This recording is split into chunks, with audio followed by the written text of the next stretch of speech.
Good morning to all of my dear students. Welcome to my channel Majis Blog. Majis Blog la moi Imran Hussaine tumalokok swagatam janaisu. Aji ami alochona koribole agbarisu article or 3 number bag dir bishoye uses of the অর্থাৎ dir ব্যবহার তলত দিয়াবোৰৰ আগত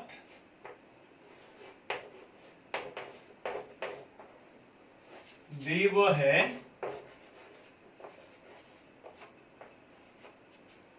তলত দিয়াবোৰৰ আগত দিবহে Number 1 एक number नियम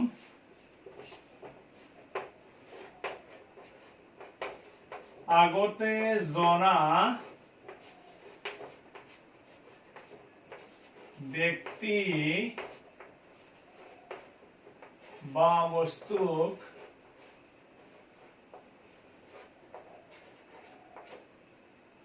আঙ্গুলিয়াই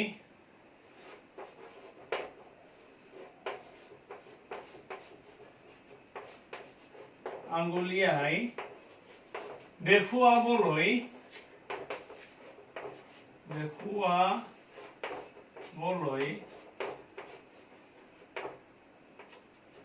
আগতে জনা ব্যক্তি বা বস্তুক আঙ্গুলিয়াই দেখুৱাবলৈ দি ব্যৱহাৰ কৰা হয় দি ব্যৱহাৰ কৰা হয় যেনে I know the man whom I met yesterday.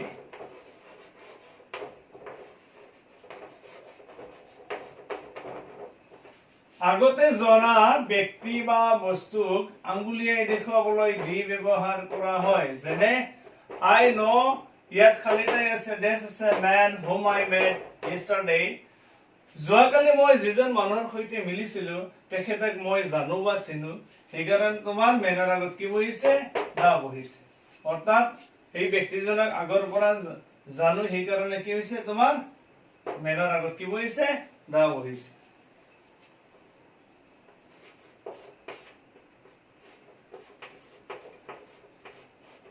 গোটেই জাতিটো বুজাবলৈ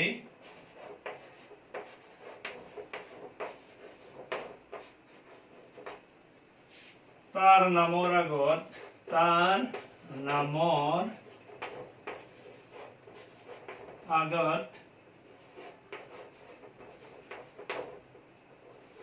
দিবহে যেনে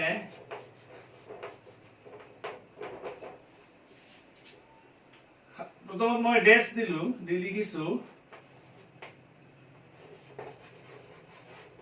Bengalis lives in West Bengal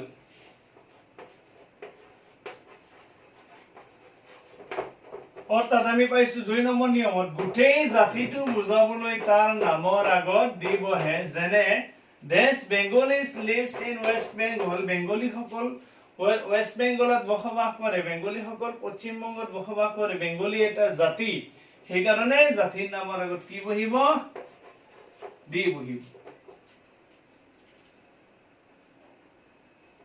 মই লিখিলো দা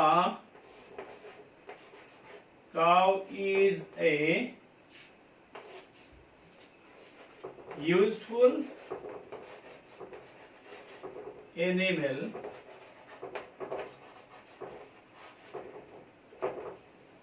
পৰীক্ষা দিলে cow is a useful animal গৰু এটা ব্যৱহাৰিক জন্তু অৰ্থাৎ গৰু জাতিটো হৈছে কি ব্যৱহাৰৰ যোগ্য সেইকাৰণে কি গৰু জাতিত অৰ্থাৎ গৰুক আমি যিকোনো কামত ব্যৱহাৰ কৰোঁ, সেইকাৰণে গৰু এটা আমাৰ কাৰণে দৰকাৰী জন্তু। সেইকাৰণে গৰু গোটেই জাতিটো, গৰু এটা জাতি, আৰু এই গৰু জাতিটোৰ নামৰ আগত কি বহিব? দি বহিব।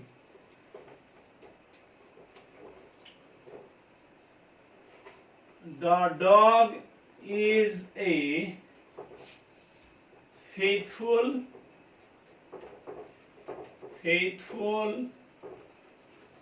animal.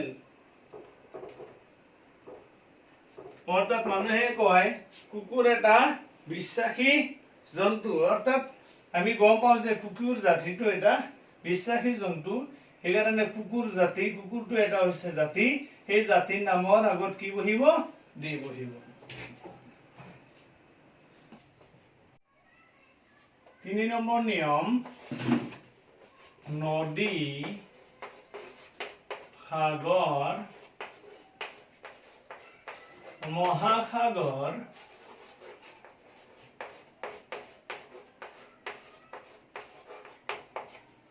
দ্বীপপুঞ্জ,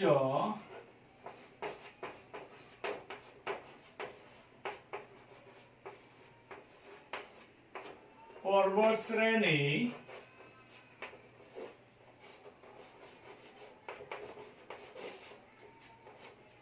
বাতৰি কাকত,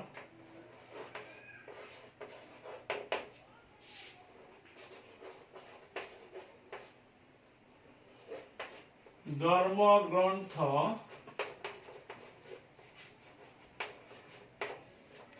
আদিৰ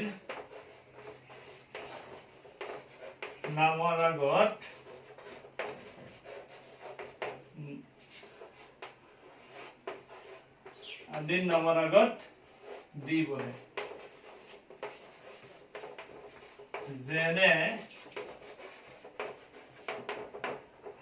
নদী, সাগৰ, মহাসাগৰ, দ্বীপপুঞ্জ, পৰ্বতশ্ৰেণী, বাতৰি কাকত, ধৰ্মগ্ৰন্থ আদিৰ নামৰ আগত দি বহে।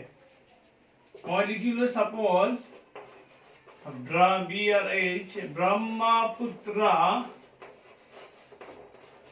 আমি জানো যে ব্ৰহ্মপুত্ৰ এখন কি? নদী। সেইকাৰণে নদীৰ নামৰ আগত কি বহিব?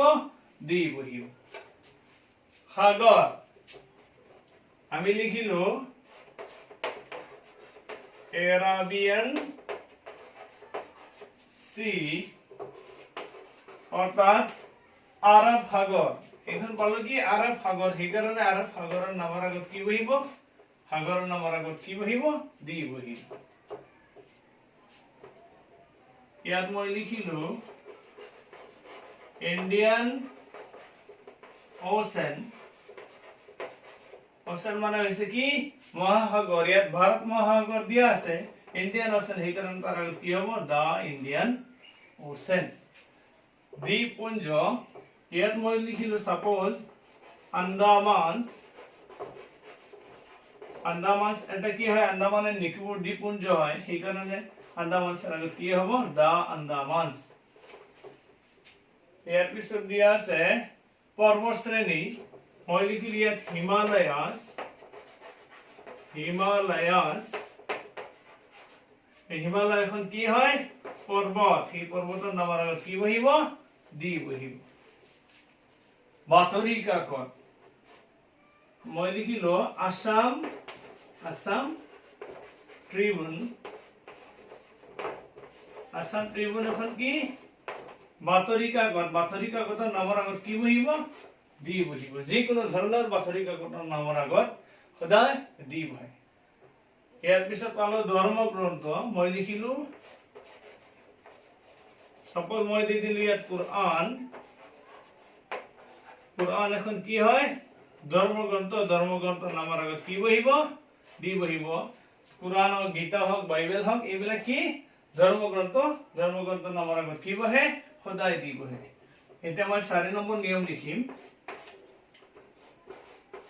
কিছুমান পৰিচিত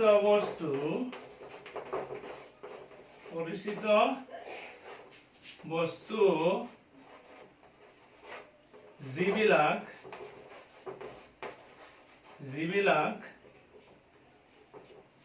সংখ্যাত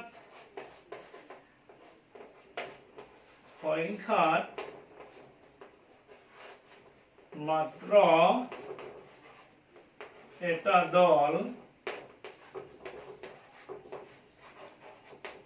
কমা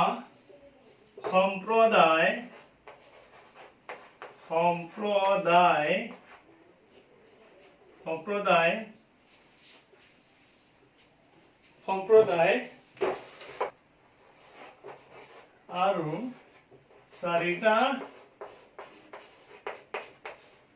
দিশৰ নামৰ আগত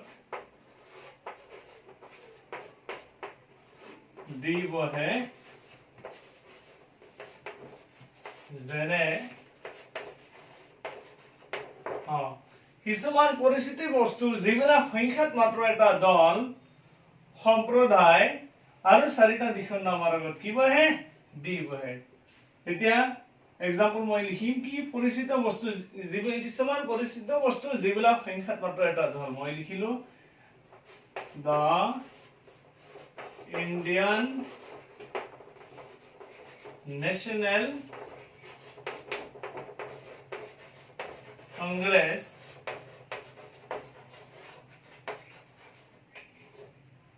ভাৰতীয় জাতীয় কংগ্ৰেছ এটা দল এই নিৰ্দিষ্ট এটা দলৰ নামৰ আগত কি বহে দি বহিব সম্প্ৰদায় দা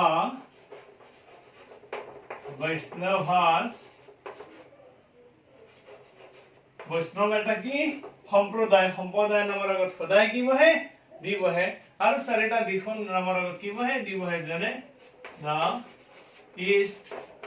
ইষ্ট মানে হল কি পূবৰ আগত কি বহিব ইষ্টৰ আগত দি দা ৱেষ্ট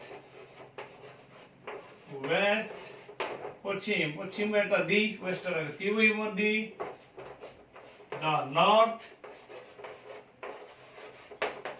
উত্তৰৰ এটা কি হয় দিশ আৰু দা সাউথ